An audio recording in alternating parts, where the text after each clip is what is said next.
Vonu me le gbogbo anya be de. Ame wo le tu wo, le tu kpiye wo de. E ya nto me kpo de ka o. E ko tu ko le don vi o.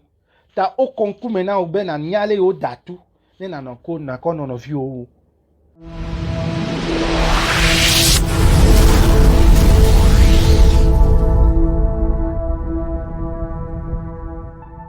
Benke fe avala jine nya me ne va moji jagba na subscribe wala ke mana ma video kula me no vi. Ele vevere. Ejiji ve nye me da va moji kpo edo ko ema edo le nkubia. Gba akpedada ne ina subscribers yo kula me yo le video ma. Ele vevere be man da akpe na mi la be me wele doji. Ne mi da siji mi na si video la. Ena YouTube bobe mebe ama video na me bubu yo me se nkonye hade yo me se agba unke fenya yi me le gbogbo hade ta akpedada na mi agba nu so de ma fonu cho yin cho mi afa soja o na me de kuku na kponyo video aja agba na ma video be na wa ba su soja o fe tesi e yo le Ghana pe Togo me ele Ghana pe Togo me mi afa te ele vevere e fe unchu e fe nyonu e wo mele nu fokpe menye be via de one le evegbedo ne le nkonye seko na nya be ekawe ya nye nu me be magbo nu le nye be mi kpo nu vunya le jojo le Nigeria me fonu video be atiwa we be Nigeria to wa fa Ghana me fiafito o che wa sigede me pleto we me ezigba ntonye me nu fochonwu vonu le vevede nye be Ghana me che o afomala na de le jeje sigbele Ghana me mi le nado kpo sigbe Togo me ya ma fonu chonwu menye nu vie o ame ibode do fia mi ale mi awotu mi azantu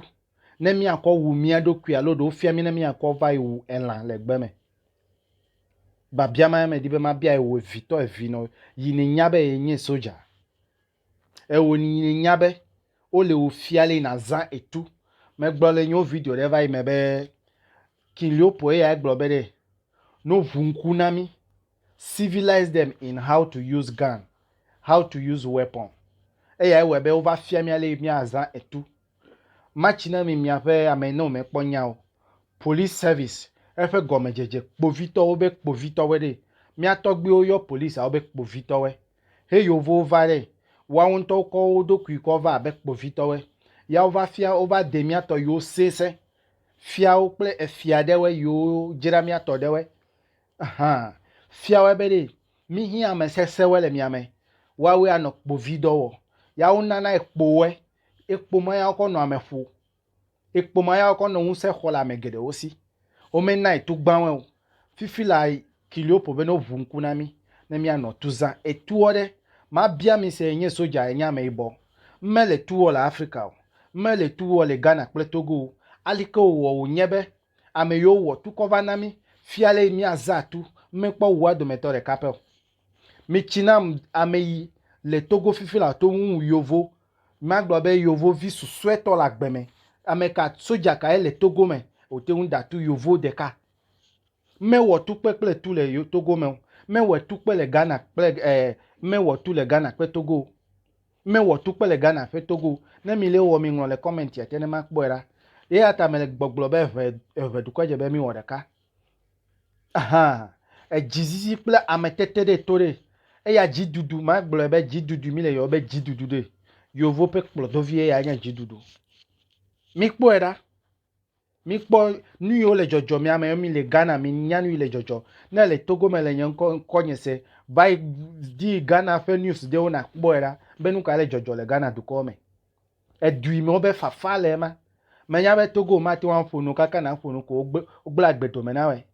mi di be democracy ni yo le be democracy de mi afa dufia no troyi mi afa duplo la we de no troyi de yovo gbo no vai bia se be leke tututu mi le mi atowo afa agbe ele soso na mi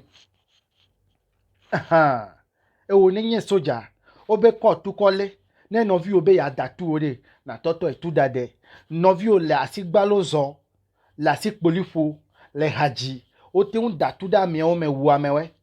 le Ghana me fenya glo me le na we fifla e du mo be nye democracy country enye soja enya me ibore tro ide doku o me gba e da tu no vi wa ku gba vo che lon me lon wa ku e anya nya tepe matro e lon me lon o che wa ku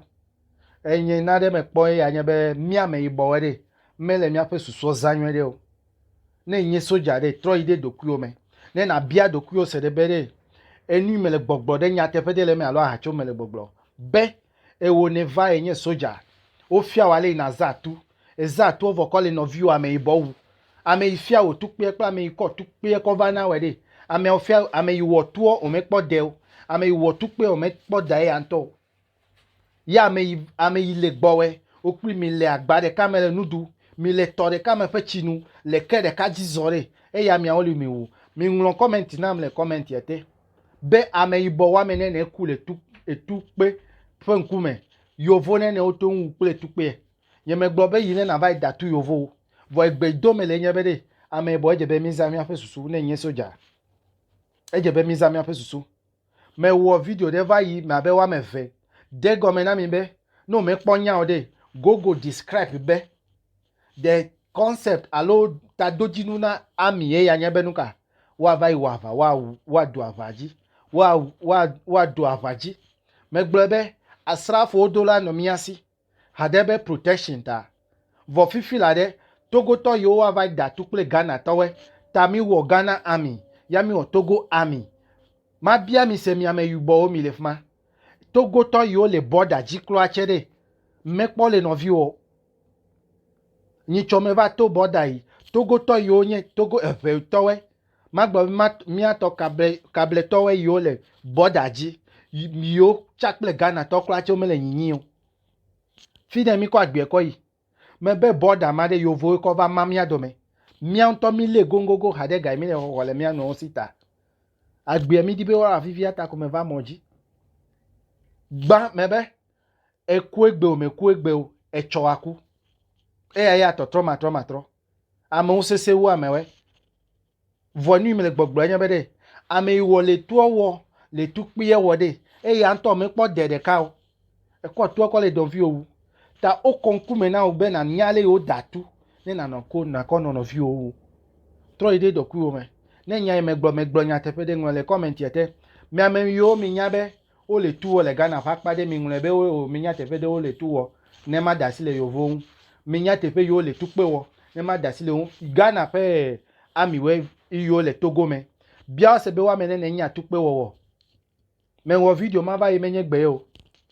dagbe ya me le didi le fe me miawe ve o so ya va mamia dome ya miawe ma mi le mia do mi do soja obubu soja uyo mi le dodo le Togo me mi bia soja obere fi ne mia fe procurement fi no va chona wo le ko va nana mi su plodo fi na yo vo we wa we awo tu pe ko va na mi ya ega yo je be mi ko po du ojire mi ko va le amoka o ple maga gbleke mi ko va le tu pe o ple mi ko va le nu o ple yo le fma mia o so so me gblebe amedo de sur le Togo me de sur le Bénin, de le Côte d'Ivoire, miawe de l'Afrique gbo me. E ya ma no me nyabe kokoko traite le. Vode traite ade gbeji ocho alo efi ocho. Ao me hia tukpo susu me ya ojebe mi hia. E tukpo de susu me to ele vevere. O brainwash me. Fifi la ole mi afia technical o how. Bena va jole fi ale mi awo avaya na eja va jole fi ameka eva mamia do me family ava ogbe you eva mamia do me ya classify bed if there is a war between Ghana and Togo if there is a war between Ghana and Côte d'Ivoire mi le gbegben fe agbeno you pe so we are still serving a white man e agbomele ye me gbo be vai that you lo senyo ogbe me be tasi no vi owu egbe me le gbogbo ma mi tasi mi odede wu mi tasi tukpe zazana mi odede ame yo lo tukpe elon melon plodovi ko nye ega ho soja ho brigadier ne wa na akota nawe kokoko eku ava ko okojo aida ajo la me ifasi me alo eku nto ava cho okojo e kanye fudede na gbe mi dasile du mevion no fonu mi be totro neva mi anyakuba mega ko tukpe mi akove anu ame oda mi bia dagbe na veduko mi kakanya neka enya de no ado soja ofasi me bene ya nye vito ya me de ko tukpe da vie de avivinia susu yo va ifia le suku home o fie technical know how ale wa to wa wu amewe ne wa do avaji de nuka mia to yo le vote mia no chi ya mi cho ya mi va le votage mia o mia va wu ne mia no agbe a togo to we ma bia mi Ghana to votage to we mia cho le votage mia va o mia to le no chi ya ple chevia mi ide mia document ne mi vola gbe me la soja katogbi wo mi yen technical know how kamile sosoro mi su kplo do vina yovo dagbe ya me bia na fedu ko nyeme di be ma va fonu didi o nyeme di be ma fonu didi o dagbe de ya me bia na fedu ko de ka wo de le fevere no vi lo we mi na kame